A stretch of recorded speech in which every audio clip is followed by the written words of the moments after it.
Harold Iman, spécialiste de BFM TV, spécialiste géopolitique de BFM TV.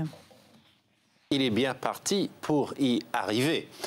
Donc, on va voir sur Damas, là, la capitale est presque entièrement reprise. Quelques quartiers périphériques sont encore disputés.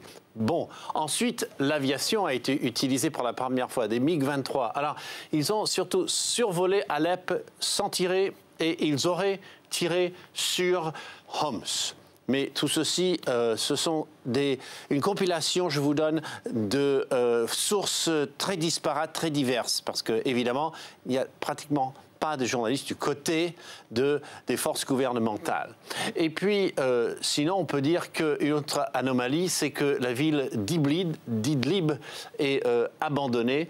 Personne ne se le dispute. Il y a même une présence de djihadistes très évident, des gens qui se réclament d'Al-Qaïda dans cette ville-là. Mais sinon, on peut dire que Damas a été repris. Alep, c'est 50-50, mais avantage gouvernement.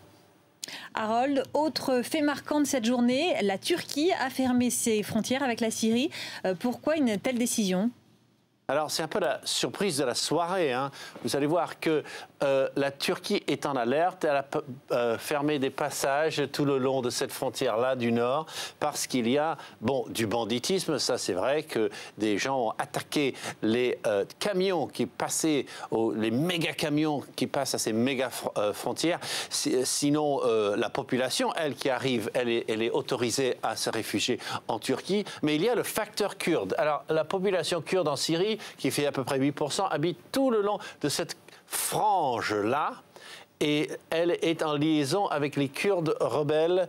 De l'autre côté, il y a des Kurdes du PKK, on s'en souvient, qui sont en guerre contre le gouvernement turc. Donc la Turquie ne veut surtout pas que les deux fassent une jonction, donc elle a fermé les frontières.